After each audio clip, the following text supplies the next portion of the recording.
Welcome to Corrective Consciousness, episode 135, the podcast where we explore the inanity of pop culture. I'm your host, vysethebold, and this is... PyroJackFrost. And OldManStompy. Lotus is out at his distillery, making libations. Is he making lotus juice? I get it. Yeah.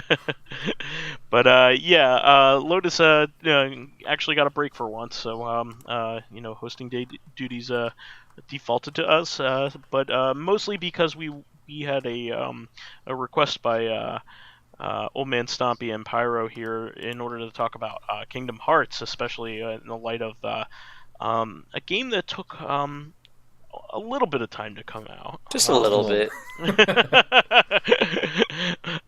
Do you think they lost the entire source code and had to remake the game like they did with the first game?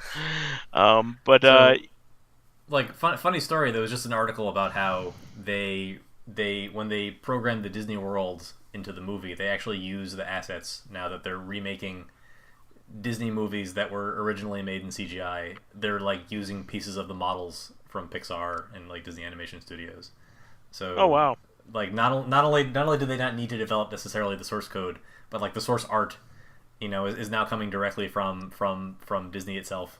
That's pretty cool. Yeah, it was actually funny. I was thinking, because I just beat one of the worlds, the world that was Tangled, and the story in that, I've never watched Tangled, but I heard closely correlates to the story in the actual movie. Pyro, not to interrupt you, but I have to announce what this episode is about. Oh.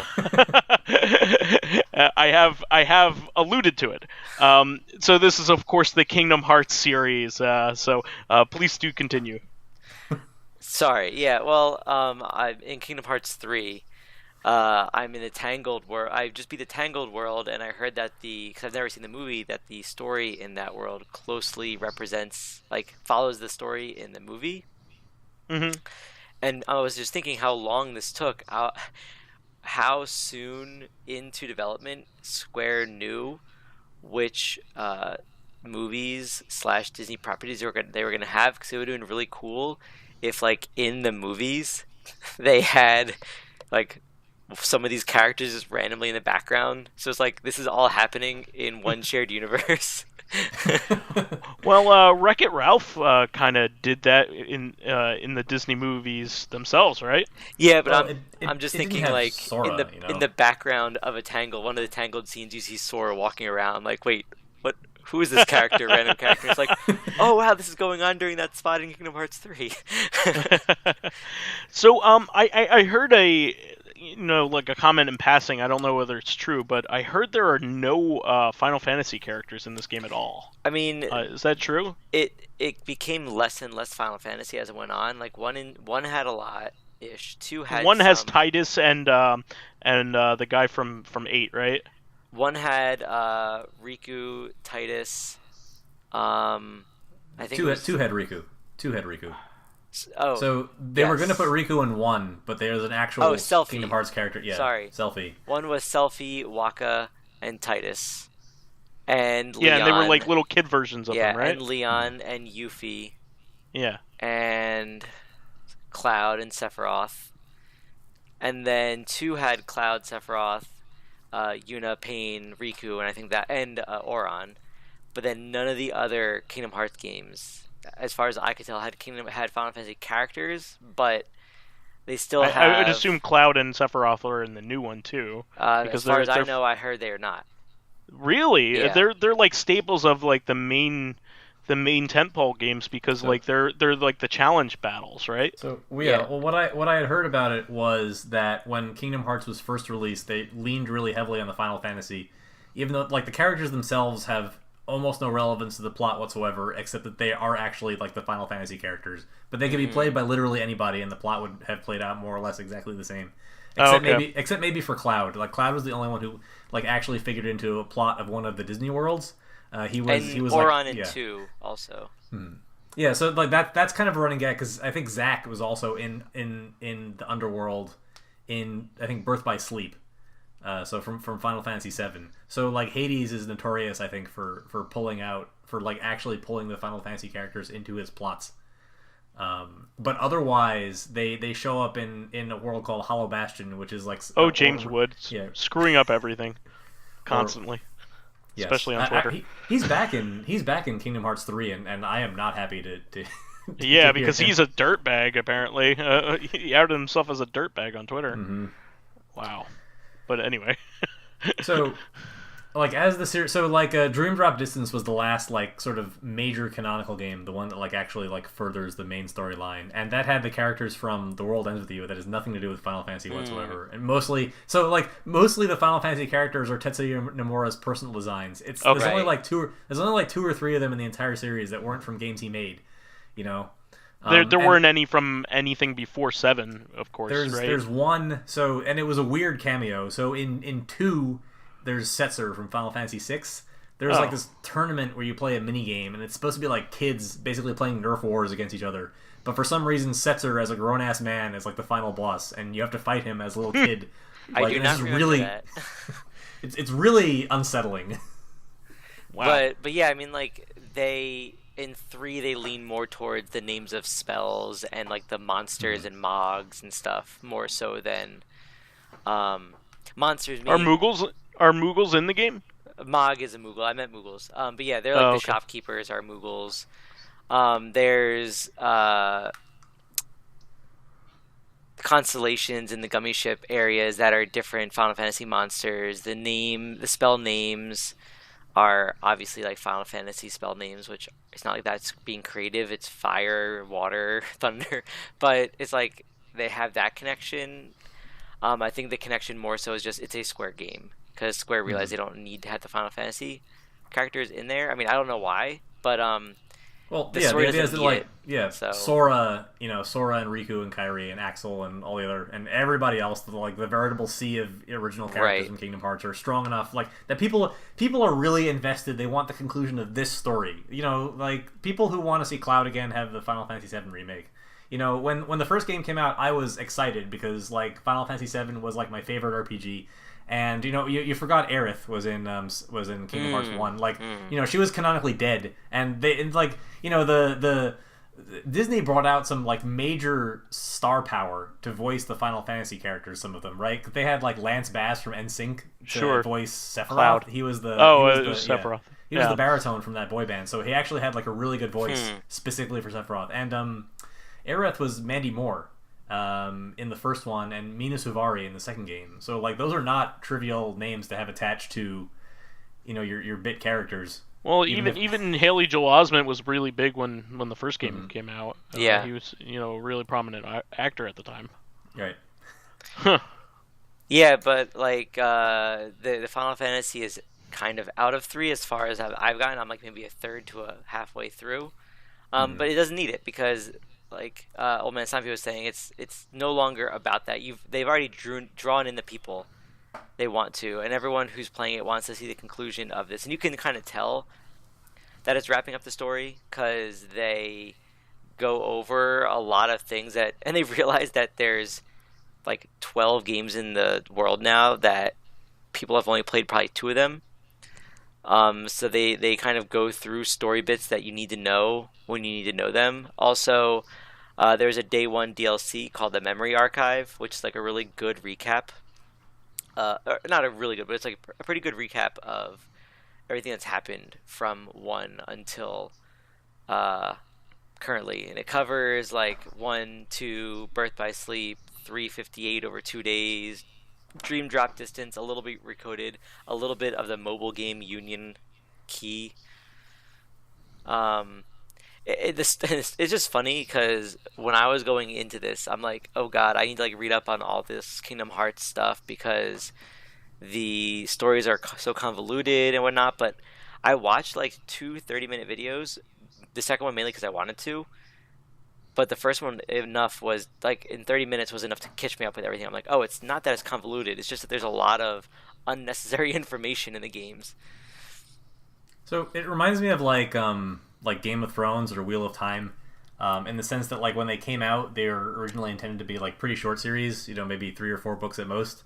And then like as the world evolves, it feels like the author sort of falls in love with the characters and and like you find your bit characters becoming more and more prominent because the story really needs them to do something, or like they're the world building becomes like almost like a hydra of its own creation. And you wind up, so like Tetsuya Nomura feels like when he was talking about the game, he wanted people to be rewarded for like reading all of these side stories and playing all these games, and he wanted them all to be relevant. So he wanted people to feel that like even though the stories of the games themselves are actually really simple, like you always know who the villains are, you always know you don't always know exactly what's going on, but like the narrative force that's driving the game is always like really obvious. But like there's all these little bits and pieces that make a lot more sense if you've been playing the games that came before. And the only thing I don't like about it personally is really more that there was a game that I didn't want to play, which is the mobile game. Just like to get the real big picture, like the villains in the game are Organization 13, right? They're these like 13 trench coat wearing obviously evil anime villains, who like half of them you don't even know where they came from. Well, that only started in 2 also. Actually, Chain of Memories, but yeah. Yeah, but like so that actually Chain of Memories is a really good example of like why you need to take every entry in Kingdom Hearts like really seriously, because I was getting all hyped up for Kingdom Hearts 2 because that's my favorite thing. They have this like Legion of Doom, that you're gonna fight in Kingdom Hearts 2, and I got all excited about it, and like that's my favorite kind of villain team, is like one where they each have like a weapon and an element, like an evil Super Sentai team. Yeah. Sure. And by the time you get to 2, if you didn't play Chain of Memories, by the time you get to 2, half of them are dead and you don't know why.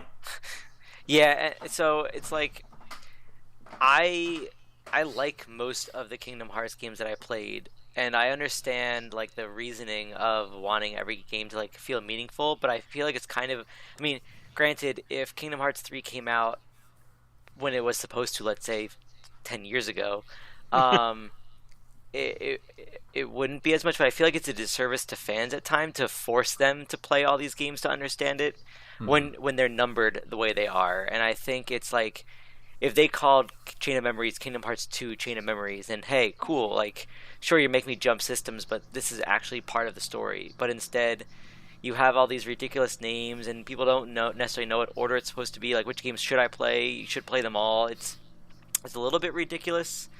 I really wish that the way it went about was, hey, if you play Kingdom Hearts 1, 2, and 3, you have a clear story of what happened with like the main cast. But if you play the other ones, you might know about like, oh, how did Sora get like the power that he has? Oh, how did the whole Keyblade War start? Oh, how did Organization 13 get founded? Like that's information that you don't need to understand the story, but all these little side stories are so integral that it's kind of annoying to have to worry about all that or think about all that. Yeah. See, I haven't played the series since the first game. I got to Hollow Bastion and I got distracted and never went back. But that I had full intentions of playing the games, but now knowing that like I'm so far behind on things, and I don't have the time to play a decade's worth of games. What would you say I should do in order to, have a decent idea of what to expect in 3? Well, I mean, I would say first of all, like I know that all of us really want to play all the games, but Kingdom Hearts 3 is set up in a way.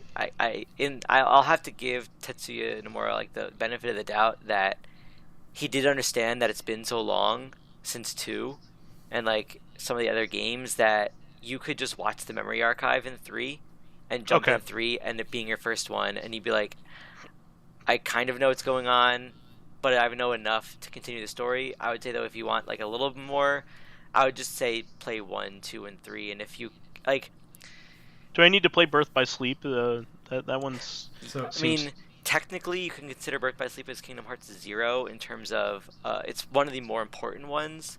Okay. But they explain enough in the beginning of 3 for you to get it. To get enough of what's going on, I would say.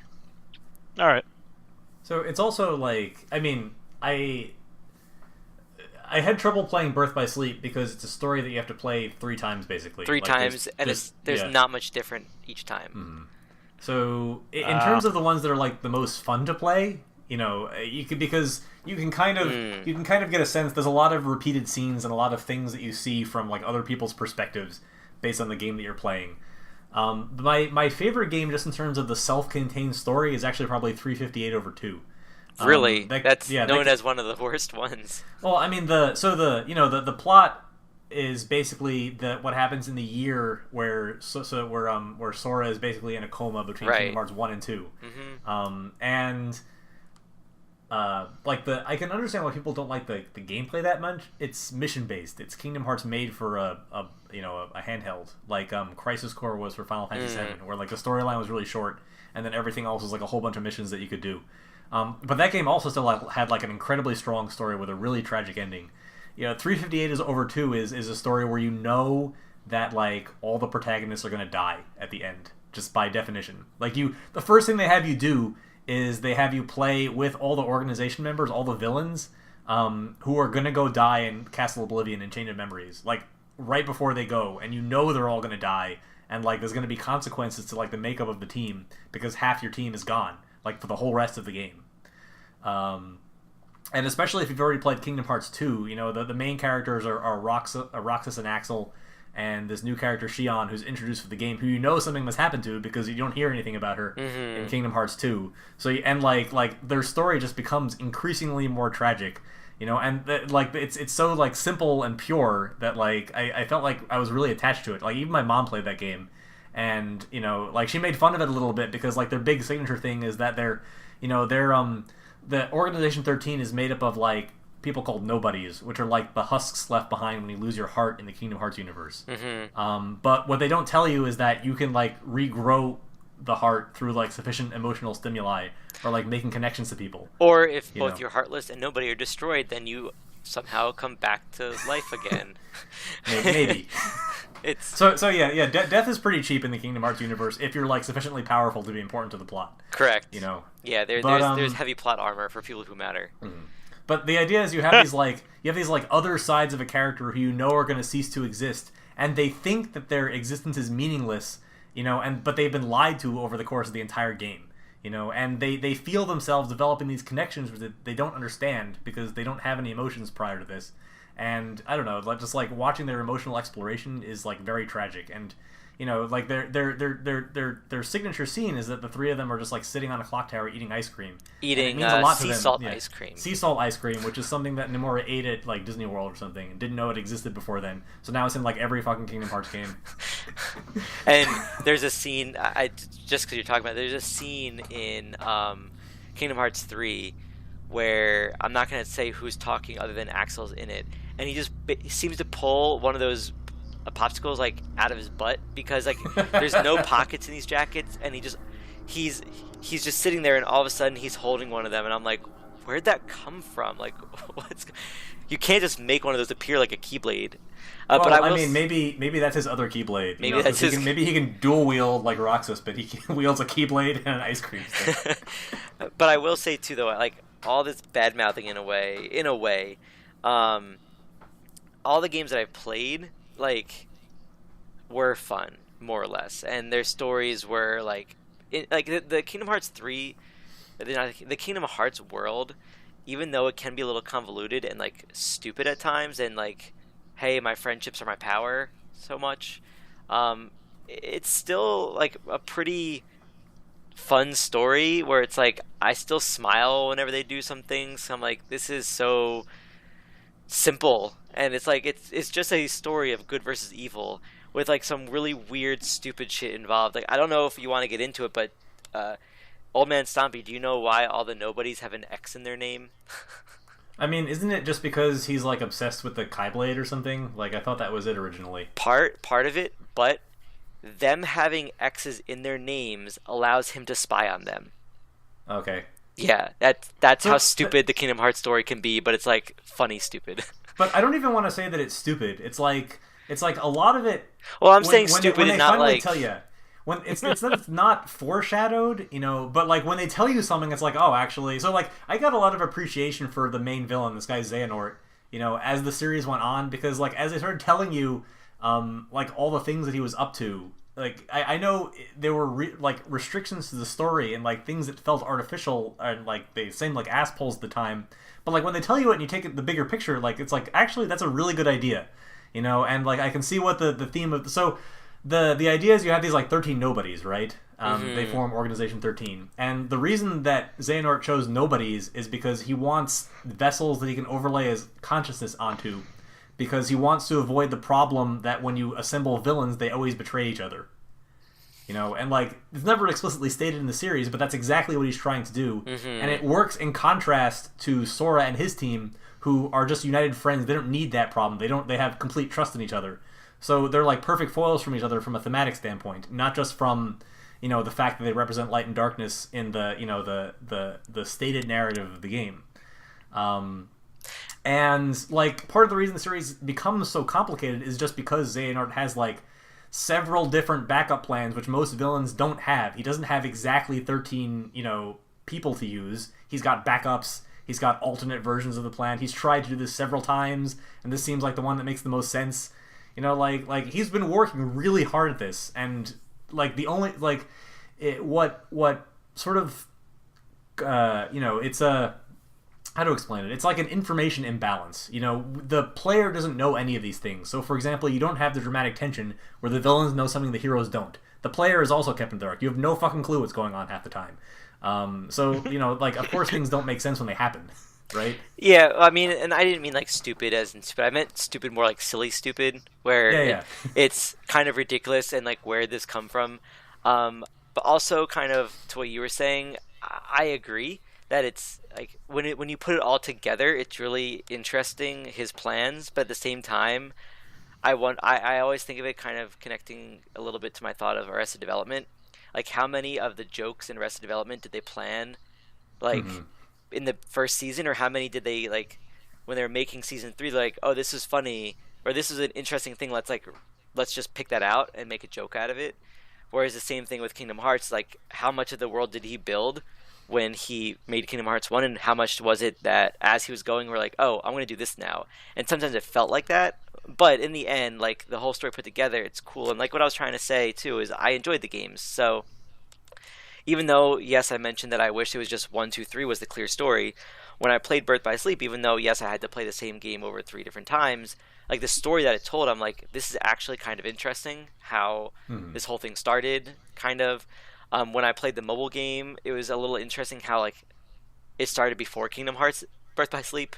When I played Chain of Memories, even though the gameplay I didn't really like that much, the story was in, like the stories have all been interesting adds. And I think overall, at least the mainline ones and Birth by Sleep have fun like gameplay. Like I've been telling people who ask me, "Oh, how's Kingdom Hearts 3?" And I'm like, "It's Kingdom Hearts." Like, if you liked 1 and 2, you're going to like 3. And the way that I talk about the battle system is 2 was the battle system from 1 with some added stuff, and 3 is the battle system from 2 with some added stuff. It's like they just layer on things. It has everything. It has like every single thing that you can do in every Kingdom Hearts game. It has, and like it makes like the battles feel like pulling a slot machine, Like you have like the shot locks from Birth by Sleep. You have the dream monsters from Dream Drop Distance. You have the rides now, which are like totally. You mean new. like Crisis Core? Oh well, yeah. I mean, obviously, it's the same guy making the same game, right? It does have the same feeling. So you really do have like a meter that fills up based on what attacks you're moving, just like kind of like Crisis Core, And then all of a sudden, the screen just lights up and you hit the triangle and you do like some huge combo or better magic or like it's a little bit more planned than Crisis Core. Like some enemies will have like a ring on them, and if you hit that enemy, you can use the attraction moves. If you hit an enemy a certain number of times with your Keyblade, you can power them up and do like more powerful attacks. The links I don't know if it's just cost MP because I never usually use the links. Oh yeah. The only ones that I'm not sure how they work is the team attacks. I don't know what you have to do to make them happen, but there's and I will say though that because there's so much stuff that goes on, sometimes I feel like I'm just mashing X and triangle and I'm killing things. But also I've noticed that compared to Kingdom Hearts 1, battles in 3 seem to take longer because they need to give you more enemies to fight so you can use all these abilities more often in battles. Oh my god, the battles are gigantic. Like, there's so many enemies all the time. Like, Wow. even like the bigger Heartless, usually you're fighting like 5 or 6 of them at once. But you kill them so quickly because there's so much stuff that you can do that does like massive damage. Right. But I And- guess that's what makes it fun. Is like I feel like I'm powerful. I'm just like dashing between enemies and I'm killing them and I'm summoning a pirate ship ride and like hitting people with water and it's like this is so like I was saying before silly, and it's just okay, fine. This is Kingdom Hearts. It kind of makes me want them to make a fourth one, even though I'm hoping that this is the last one, just because. Like I hope they make another Kingdom Hearts, but like that this is it with a story. But they might tell with like of these characters, but they might continue the universe. I would be okay with that. Mm-hmm. So it's been stated that Sora, like, he's already gone on record saying that Sora will be like the protagonist of like future Kingdom Hearts games. Oh God. But this is supposed to be the end of like the Keyblade War plot. Okay. Well, we'll see. Because I know that like before the game was even released, they said that hey, there's a secret ending that you can download on day one, but you have to like do this other in-game thing to get it. And I'm like, if there's a secret ending, this is not the last Kingdom Hearts game. I mean, like, it's kind of like saying like you know, Avengers Endgame is the last like Infinity War movie, but there will definitely be more Marvel movies. Like, how could there not be more Marvel movies? Good point. Like It that's makes the so end much of the money for Infinity them. War kind of storyline, the Infinity Stone storyline. Yeah, it makes you wonder what event are they going to lead up to after Infinity War? I mean, Infinity War. I mean, I'm thinking of Kingdom Hearts. I was thinking of a similar question, like what can they do after the Keyblade War? Tetsuya Nomura is going to come up with some random thing that like, oh, but the Keyblade War wasn't the first thing that happened in this world. Like this is the actual first thing, and then all these story segments that you said are part of this larger story. I don't know. But I mean, it'll happen. that sort of is what's happening, right? Like, so they've started to establish in the mobile game that there is like a Keyblade Master of Masters, and he has his own like Keyblade Masters who under him, who the masters from the main Kingdom Hearts series all learned from. Mm-hmm. So they're starting to set up like the world that's bigger than just the Xehanort storyline. Yeah, I mean, like the thing is, even though the story can be a little silly and ridiculous at times, like the games are fun, and going to the different Disney worlds, I kind of wish that there were more Final Fantasy or a Final Fantasy world, and it's always interesting thinking about why they chose certain ones. Probably because Tangled and Frozen were like big while they were making it, but it's just interesting the worlds that you visit, and I love the gummy ships, and I will say, that the gummy ships. Does it still have the building in the third one? Yeah, and the gummy ships I find in 3 are so much better than 1 and 2, personally, because in 1 and 2 it was more like I'm going to this planet, so I'm going to fly the gummy ship, and it's like a shooting stage to get there. Whereas in 3 it's like an open world space area, more or less, that you fly through, and when you encounter enemies, you have this like. Have a battle against enemies, and I think it's a lot better. They use this. They managed to squeeze in Treasure Planet into Kingdom Hearts by using Wow. this because I thought they had completely forgotten about that movie. There's like treasure spheres out in the gummy space that look exactly like the main, like the end treasure thing from Treasure Planet. Oh, so it's like a minor reference. It's like, yeah. So I'm just saying they worked pretty hard. Like, so there was a big article recently about what it was like to work with Disney, and they said that for the worlds themselves, they like every single team that worked on that movie had their own like opinion and restrictions as to what that world had to be like. Mm-hmm. Like, some of them said like you have to make the world exactly like the movie, and some of them said like, oh, I don't want to do the movie at all. It has to be after the movie, because why would they do the movie all over again? And that's why I heard that like Frozen and Tangled basically kind of go beat by beat with their story, probably because that's what those teams wanted to do. So, I can confirm, having watched Tangled, that like for example, the opening sequence when Rapunzel's first out of the tower is like a literal shot for shot, line by line like remake of the same scene from the movie. They really stuck to their guns. And like the game suffers for a little bit because like people who have never played Kingdom Hearts before, you know, they want to see the Disney movies from Sora's perspective because like Tangled, Right. you know, Tangled when it came out, like part of the interesting thing is like Tangled looks better as a movie. You know, the tools that were available to make it are superior to what you would usually do to do a pre-rendered, a non-pre-rendered cutscene, an engine cutscene in a PS4 game. But like Toy Story. Like, the original Toy Story, like, Kingdom Hearts 3 looks way better than whatever they used to make the original Toy Story. And the story, so, like, I know that you haven't gotten there, but the story in the toy box as a stage for Toy Story is, like, pretty good, and it doesn't have anything to do with the stories. And I think, so far, I mean, granted, I'm only halfway through, I think that is one of the better overarching, like, not overarching, but smaller storylines in any Kingdom Hearts game, because that's another thing that I've noticed from watching a lot of recaps. The Disney worlds in all the Kingdom Hearts games are kind of pointless. They're more just there to like, hey, go to the Disney world and do stuff, but they have nothing to do with the overarching story. But like the story in Toy Box and a little bit in Olympus are like pretty good stories that also influence Sora's personality. And I kind of hope that if they do continue Kingdom Hearts after 3, and they do, and it is still like a Disney thing, that the worlds are more important to the storyline and not just like, hey, we're adding Disney to add Disney. I believe Kingdom Hearts is owned by Disney, so unless they really? sign the rights back, over to Square, it's like actually a licensed game. I remember this because Kingdom Hearts was in Final Fantasy Record Keeper as an event like twice.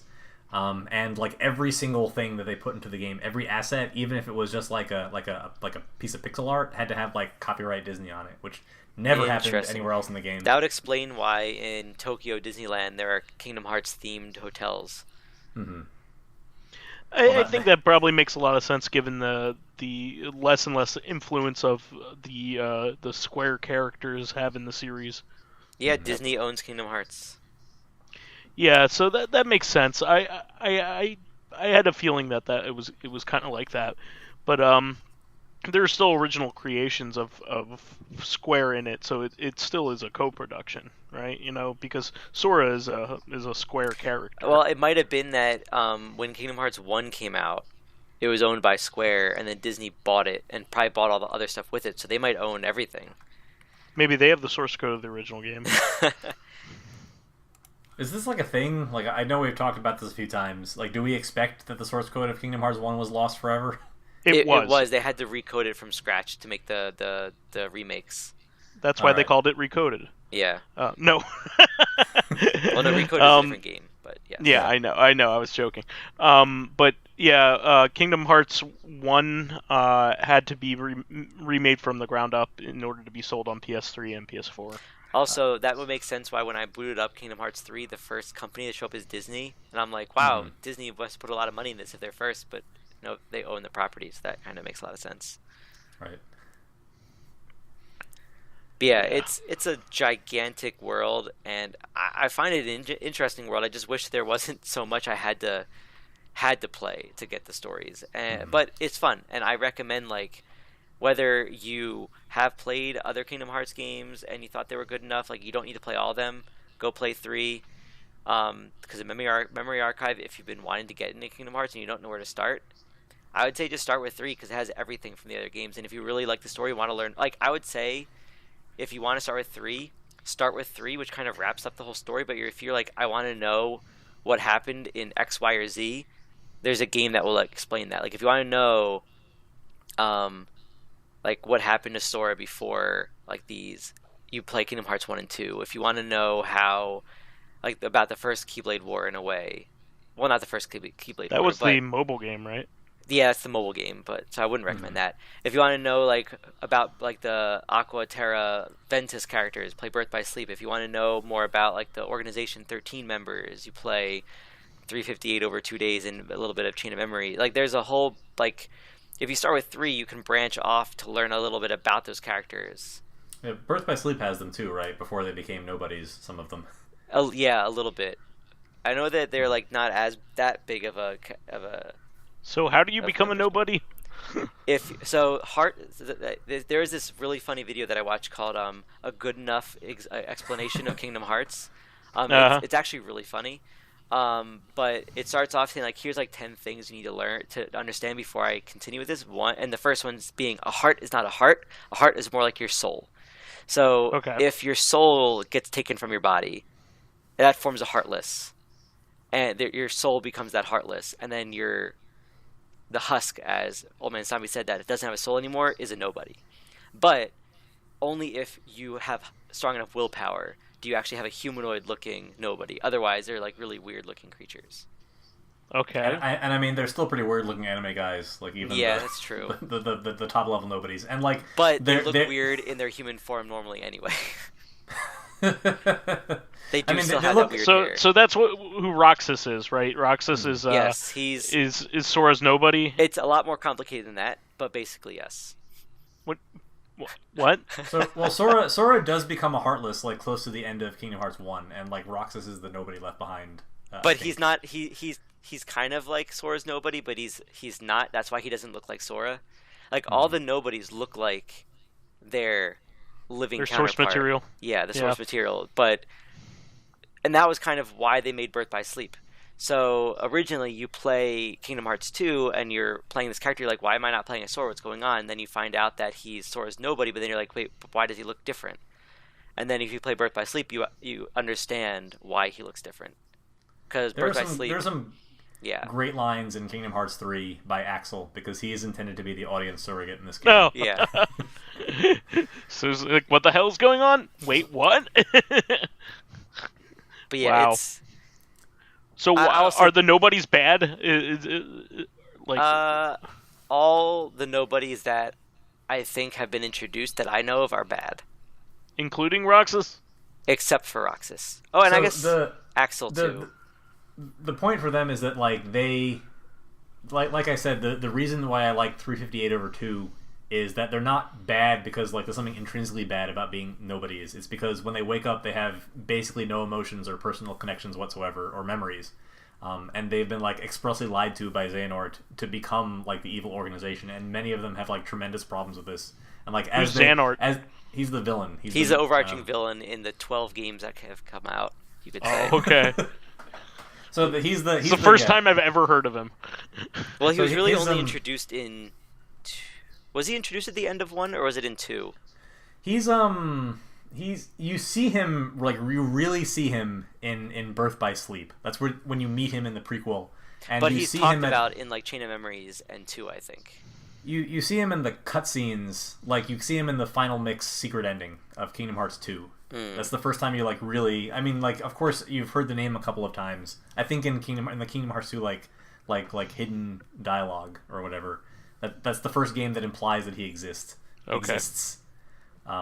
But you really meet him and understand what he's about, and like that was a cool moment too. So when you meet him, you also meet another guy named Ericus, which is it's an obvious anagram of square. So he's supposed to be like the Squaresoft version of Yensid, the sorcerer from Sorcerer's Apprentice. If I'm not mistaken, Xehanort originally was voiced by Leonard Nimoy, and Ericus was voiced by Mark Hamill. So like Tetsuya Nomura like was basically writing fan fiction at this point. He wanted like a Star Wars guy and a Star Trek guy, like to be like mortal nemesis, like the big good and the big bad of the Kingdom Hearts universe. And apparently, he forgot when he was writing the game that Ericus was supposed to be an anagram of square, and someone had to remind him. So like when Pyro says that it's not entirely clear, if Nomura knows exactly where the storyline is going at all times, like it's impossible. Nobody can like keep track of all this garbage with 100% clarity. But I'm sure he like sits in a room with a bunch of like people who understand the story, or maybe he has like copious notes in a room at his house or something that he like refers to, like like one of those like room full of like Beautiful Mind style rooms. Yeah, full of I was just gonna say with all the yarn. Yeah. Wow. But no, on a day-to-day basis, he assuredly does not. And like sometimes the games even contradict themselves. If you pay like exact attention to what they're trying to say, and it's like unclear. It's unclear if like the character speaking who's contradicting another character is lying, or if they just like forgot for the purpose of that line. So there's definitely like aspects of the storytelling that really, really needed some workshopping. And like, you know, they talk a lot about darkness, right? Like they talk a lot. It sounds like the Shadow Realm. They talk about it so much. And I keep hearing people say, like, oh, this must be like some concept in Japanese that didn't translate properly to American English. But apparently, no, it just says like darkness, you know, in Japanese. There's no Darkness. like, it's like really, and it doesn't mean the Shadow Realm, like the afterlife or like hell. It like literally means that your heart is taken over by by a physical incarnation of a force of darkness. You know, it's kind of an important distinction to make, because it kind of feels like the heart is the soul, but like really it means that you're corrupted. And you know, and then they made an adaptation of that, and it became Apocalypse Now. Yes, that is definitely canonically part of the Kingdom Hearts universe, along with Air Bud. There are 15 of those movies. One of them is about professional wrestling. I would expect it to. That's the you know the gif that you've probably seen on the internet of like that one wrestler like trying to give a dog a high five and then like pulling his hand back at the last second. Like, that's I know Lotus has posted it a bunch of times on Facebook. That's from one of the Air Bud movies. I'm sad to have known this. I'm glad to have brought you this information. They need to add Air Bud to Kingdom Hearts. Well, how do you know? You've never played any of them. I know they're not in there. But I was referring to Heart of Darkness, by the way, Okay. which was adapted into Apocalypse Now. But sorry about that. Thanks for that. I mean, you said you were here to provide color commentary, and like that's probably the most educated thing that anybody's going to say on this episode of the podcast. Educated from a certain standpoint, but also annoying. I mean, like, except for the specific purpose of educating people about the topic of Kingdom Hearts.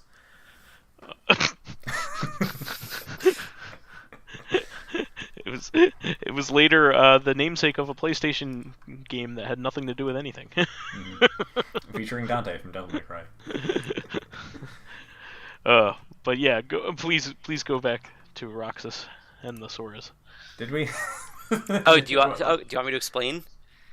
No, please. Yeah, okay, please go ahead. Even like I feel like I've played all the games, and you know, like I feel like I require the lens of another person, such that the holes in my knowledge might be filled. I'm probably gonna butcher this a little bit, but Ventus was one of the Keyblade warriors from Birth by Sleep that happened before, or while Sora was really young. There was a time when Xehanort tried to, in his quest to get another Keyblade War to start, pulled Ventus's heart, not his heart, but his soul heart, in two. And one of them was filled with all the darkness in him, and one was filled with all the light. And that the one with the light, somewhere in that light connects with Sora's heart as he's born. Don't ask me why. Don't ask me how. It just happens.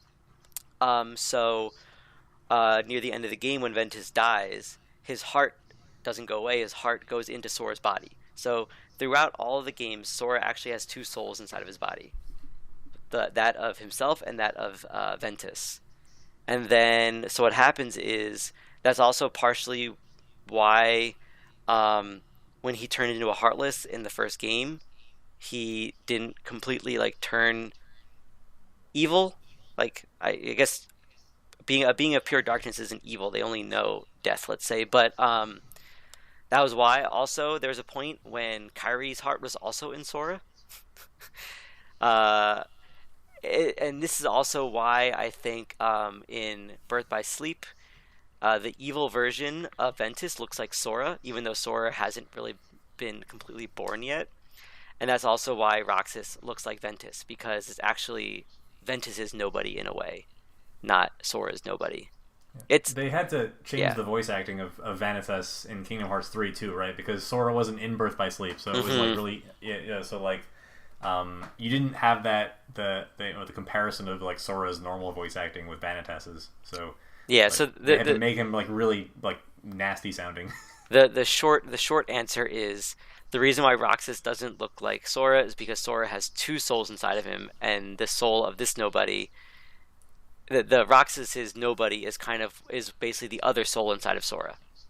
Oh, so it's like Optimus Prime. Sure. And the villain Xehanort, he also has a situation like this where like, Optimus I told Prime. you, he's Oh, like his is even more complicated because he is old, and at the end of Birth by Sleep, he somehow finds a way to what the community calls Nort, is the action of Xehanort trying to possess someone. He Norted Terra, and that's how you get Terra Nort, and he's the one who convinces all of the people who become Organization 13 to give up their hearts to become nobodies. And then Terra Nort's Heartless becomes Ansem, and Terra Nort's Nobody is Xemnas. But then also Ansem and Xemnas meet, and somehow old Xehanort is back, and he goes back to the past and brings his young self back to the present.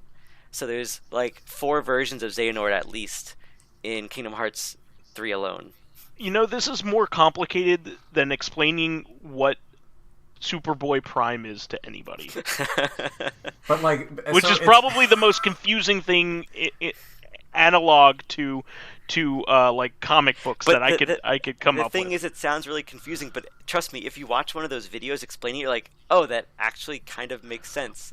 I'm sure it makes more sense with characters like pictures, put to the names. Yeah, but now you're just saying gobbledygook to me. That makes no sense. So that's what I was trying to get at. Like, his goal was to get 13 people, in his Legion of Doom. So but he needs to have 13 like normal characters to have 13 heartless characters, right? Actually, but that's what I mean. Like, as he was doing this, like he took somebody over. That was his second, and then he got 2 for free. Because, when he made his Heartless a nobody. Yes, and then he got 1 more for free because he can time travel. That's specifically his actual power. That's like his thing, his gimmick.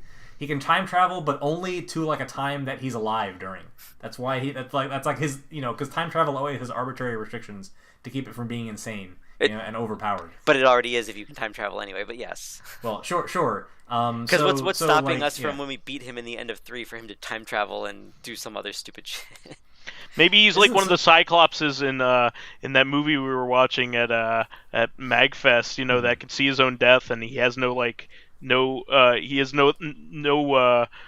choice but to follow his own death, even if it's going to happen. The gimmick, I think, is that like he's already using his time travel powers to make the young version of himself part of the organization. Right? So once you defeat him, then he can't. Then he's used up his time travel ability until it recharges or something. I don't know. It's all crazy. Well, anyway. That's how they resolved it in Dream Drop Distance, which is where you learn that this is how he's like he's basically using the stupid rules of the universe, like he's decided or learned how to exploit them, and it kind of makes sense that it wouldn't be perfect because like they're complicated and insane. So like even a really smart guy like Xehanort can't perfectly, like plan around it, but he's doing a really good job. Well, I hate to be the bearer of bad news, but we've gone on for 45 minutes talking about Xehanort and names that nobody retained, least of all me. It's funny because like I was worried about spoiling things, but anyone who's never played it will have no idea what's going on because they'll be like, "What's this name?" I've stopped paying attention when I first heard the first name you said. That holds about true, and I really and truly did try to pay attention. I just got confused. And it's also that like the emotional payoff of the games is always just like beating the darkness and winning the fight. And like a lot of the time, the ending of the game is tragic. So like knowing all this stuff doesn't really add or subtract anything to like, your enjoyment of the game overall, right? Sure. Mm-hmm. Gotcha. Well, you guys should if you have any things that you really want to talk about. You should say them now before we move on to our weekly I think I've said everything I want to. I think we've talked about Kingdom Hearts quite enough. Okay, how about you, OldManStompy? I don't have to. I'm looking forward to finishing Kingdom Hearts 3. I've heard that at least for people who are fans of the game, the payoff at the end, like it's a suitable climax to the storyline. Ooh, I like climaxes. Nice. Lewd. Anyway, I'm looking forward to playing more of it. Well, I'm looking forward to maybe playing 1, 2, and then 3. I'm not going to play the other games because I've made a promise to myself to not play every game in the series in order to catch up with it. If you really care, I would say watch videos. That'd be Yeah, that's what I'm gonna do. Then boy, did you pick the wrong series to try to play. Well, no, that's what I was gonna say. Is like for the first Assassin's Creed, I'm going to watch a movie about the first Assassin's Creed story. I'm not gonna play through the first one because like the first one's the worst game in the series. So if I want to get into it, I'll just play 2 first, and after watching a movie. So that's my plan. So I'm gonna do similar thing with the Kingdom Hearts games and just watch a movie on all the games but the main line, because I think that's what makes the most sense. But anyway, I'm looking forward to people talking about it. I mean, I'm a big Disney fan to begin with, so I think it's cool, and I think the series is intriguing. I've always thought that. So, but I digress. I will move on to Vise's weigh-in. I lost another pound this week. So I'm at 254, which is actually close to the lowest I've been in recent days. So I have been watching myself really well. Being laid off and unemployed doesn't hurt. So I don't have money to waste on excursions out and eating a lot and drinking a lot, that kind of thing. So very much watching myself. So I'm taking care of myself while I'm job searching, as it were. So from there, we can move on to our fan reactions. So last week, this is concerning the Kick Vic thing that we talked about in Recon earlier this week on Tuesday. This is Vic Mignogna's. He said the that guy with the glasses crew to the rescue again. So these are the people that defended the leadership of the channel Awesome People. So there's been a lot with the Me Too movement and a certain sect of people just not believing the victims at all. So I'm sure he's referring to that. I wonder what will happen to Vic Mignogna now. I don't know him or anything he's been in, but if he really did go out and apologize, that's already better than all other crooks out there. I honestly don't know if what should happen now. I guess sometimes it's a matter of awareness, simple as that. Stopping a behavior early instead of letting it happen. Then it all collapses down. Same with companies. It's a difficult topic to talk about for sure. So all I'm going to add to that is that saying you're sorry is, to me, publicly is in these situations, in these harassment situations, and these kinds of things. I never believe these people. I believe they only say they're sorry when they get caught. If they're truly remorseful, there are some people that have historically been remorseful after they've done kinds of things like this, that have really tried to change their lives around. Like Mike Tyson was a terrible person. You can make an argument that he still is, but he's made huge strides in his life to turn it around, and publicly he really has. But it took a long time, and I don't think everybody totally gives a pass on him either. So I don't know whether these guys can come back from this kind of thing, and nor should they be able to. It's a tough thing. You shouldn't be doing this kind of stuff to begin with. So it's a tough subject, and when are you forgiven, or can you be forgiven? That's a tough thing. I guess it just depends. Depends on who you are and how you do it, and how amount of time that's passed. But I certainly think saying you're sorry after it just happened, after it just came out, publicly is kind of a cop-out.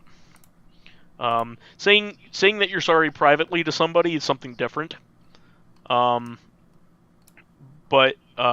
doing it publicly is more like you're saying you're sorry for the reaction that everybody's saying. So that's all I have to say on that. I don't know if you guys want to chime in. Nope. I'll be honest. I said all I wanted to say on this during Recon this week. So Okay. All right. Fair enough. So, living corpse, concerning telling a friend if they're overstepping their boundaries, or just cut them out if they won't listen. I was friends with a guy who was a complete and utter lunatic who thought women were the devil. No exaggeration. He literally thought women were the devil and treated them like shit, almost risking our food being spit in and treated like waitresses like crap. And he works in the food industry. Thinks human trafficking is fake and believes aliens rule the world, and Constantine is a documentary. Wow. He called me lazy when I told him I was considering joining the military. That's bizarre. And he's the most ignorant and most arrogant human being I've ever known, and had enough and kicked him out of my group. So basically, toxic behavior. Yeah, don't keep toxic behavior around you. And another friend I kicked out this month because we took him in when he was homeless, and all we asked him to do was bathe. He goes on days without bathing or brushing his teeth, doesn't wear deodorant, and would yell at us when we offered him advice on diet to help him lose weight. He also called his mom's. I'm not going into that, but yeah, essentially, he had two toxic friends that they cut out of their life. Some people are hopeless. Yeah, you are not obligated to keep toxic people in your life, even if they are family. I might add. In order for you to progress as a person, sometimes you need to cut people out that are holding you back, especially if they're doing harm to you just by being around. Other people should be that are close to you should be enriching your life. So I completely agree. And Drakeologist said, on the femme fatale thing, I can think of one which is a tad silly, but Black Arachnia from the the Transformers Beast Wars Machines series. I can see that. Yeah, there you go. That's a good one. Fact fun. Well, it's not a movie, but Metal Gear Solid 3. It's almost like a movie anyway. They're basically movies. Yeah. He's a frustrated movie scripter, Kojima is, but he's referring to Eva, who's clearly a character that's like that, a femme fatale character. So here's the question for this week. This is also from Living Corpse. What weapon in a game made you feel bad for using? For me, it's the plasma gun from Metroid Prime. The space pirates literally scream in agony as they turn to ash, and the ash falls to the wind. So, what made you feel bad for having used it? I was actually looking at weapons before this recording, and if you look up status, if you look up status or depressing or whatever weapons, it just automatically thinks you mean endings. But I'm pretty sure there's a weapon in some game where you basically... What was that Oddworld game where you're the bounty hunter? That is Stranger's Wrath. Don't you use creatures and shoot them at other creatures? Yeah, your ammo is usually insects of some kind. Yeah. Or something similar. So I'd say including that, any game where the ammo is a living creature, I would feel bad. Yeah. There's the land shark gun in Armed and Dangerous. Do you guys remember that game? No. So that was a game made by LucasArts back during the original Xbox, and there was a land shark gun that literally shot sharks out of the gun and into the ground, and they sucked people under the ground and ate them, Jaws style. And they even had the John Williams theme playing while it was happening. Yeah, it's pretty awesome. I like that one, though.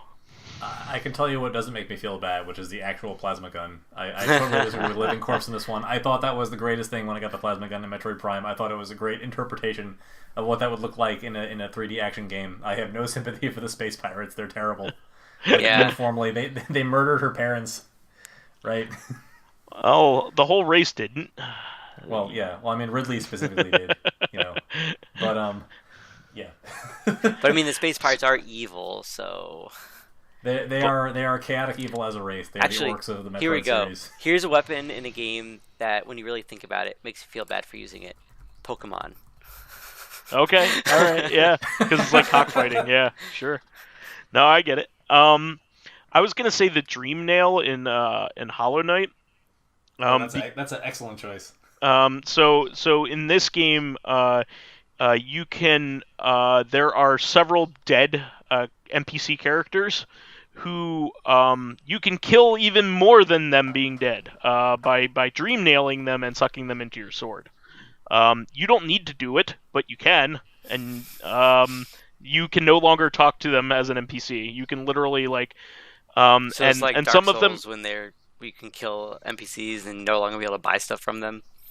Well, you can't buy anything, but you can't talk to them anymore. These characters give you a lot of insight into the story, or may even have a good anecdote about when they were alive. There are some that are protected by another ghost, so you can't really do that. When you go to the cemetery, you can't kill any of the ghost NPCs there because they're protected by a. Wait.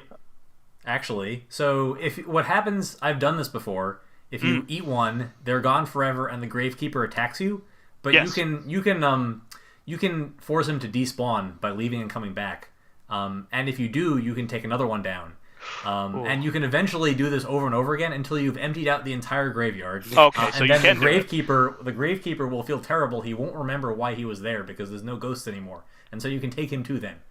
So you can really be an asshole in Hollow Knight. Is there a really benefit? Dedicated to it? Is there a benefit No, in eating only them? being an asshole. Okay. If you want to be an asshole, you get 1 point. You get 1 point, which is nothing. Which you can use to teleport, but you get 2,000 points over the course of the game. Yeah, 1 point is infinitesimal. It's you can get it other ways by attacking enemies or doing something else. There's really no need to kill these NPC characters for their worth. And there's even a particular one that sings a song because she was a former opera singer. When she was alive. It's particularly beautiful and poignant in the game. You can just straight up kill her, and then you really feel like shit. The one that really got me was the warrior who kills herself while fighting a boss with you. Yes. They do a cross counter, and they both die at the same time, and you can talk to her ghost, and she'll talk about how happy she was to find an honorable end, and then you can just eat her soul. Yeah. So yeah, you could be a real piece of garbage in that game if you really want to be.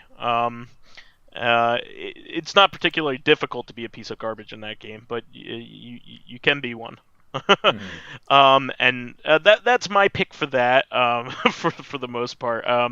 The other one that I feel bad for, the people that I'm using it against, is even though these people are attacking me and they're dicks, I still don't like using it. I cringe when I use it, I guess. It's the crossbow in the Half-Life games. Yeah. Yeah, you basically just staple people to the walls, and they fall limp, stuck to the walls. I have fun with that. Yeah, maybe I'm just a closet psychopath. No, I mean it's fun, but you go ooh, because you're shooting heated up rebar at them, isn't it? Isn't that what it does? It shoots up molten rebar at them. Ugh, what a way to go! Getting blown up by a rocket is not nearly as bad as that, if you ask me. Getting impaled on a billboard or something like that, you could do to people in that game. Mm-hmm. No way, man. All right, any other picks? I'll give a vote just for the real knife in Undertale, which is the weapon that you only get if you take the genocide route. Oh wow, yeah, because it's the only real weapon in the game, right? Yeah, everything else is a goofy weapon toy. that you have to repurpose as a weapon, like a frying pan or like a ballet slippers that you just put on your hands. But if you killed everything else in the game, there's really nothing left to do because the last boss dies in one hit anyway. Because he has 1 HP, so you don't need a weapon, but you get a real knife that has 99 attack power and it's completely useless. and it symbolizes the fact that you've like murdered everybody, and it becomes more tragic if you like play on a regular route and you realize that like the monsters and the humans, they had a war, and the monsters say that like when they attack the humans, they were not capable of killing a single human. Like monsters are pathetic in the Undertale universe. So like you're basically just like bullying They look them. scary, but they're not strong. Mm-hmm. Yeah. Wow. So like that by itself was like one of the saddest things I read in that entire game, and it's a very sad game. Yeah. Wow. But yeah, I think those are all good choices. Any other thoughts? Nope. Okay, that's the show for this week. We want to thank all of our fans that contributed questions. Please keep providing them, guys. Keep us supplied with awesome topics by submitting questions of your own via the YouTube and SoundCloud pages. While there, please give us thumbs ups, likes, and 5-star ratings on iTunes. It helps promote and spread awareness of the show, and any bit of encouragement helps keep the show going. You can also catch us on Tuesdays for our sister podcast, Corrective Consciousness, the in-depth look at this week in our lives. Finally, you can friend me as vysethebold on Steam, PSN, Xbox Live, Switch, Twitter, and Battle.net. And you can find me on most gaming media as Cloudoid540 or PyroJackFrost. And you can find me as OldManStompy on most major gaming and social media. Where you won't find me is in Lotus Prince's YouTube or Twitch, streaming pages, because I have not subscribed to his service. But wow. if you're so inclined, you're welcome to go do it. Well, I mean, why would I pay for something that I can just go to his house and get for free? I pay for it. Well, you also would buy a monitor for... I bought the cow when I could get the milk for free. Why don't you do it? Lotus Prince milk. Okay. Good night, everybody. He has nipples too, OldManStompy. Why don't you milk him? I already said it. Good night. Catch everybody on Tuesday, everybody. Cheers. Bye. Bye.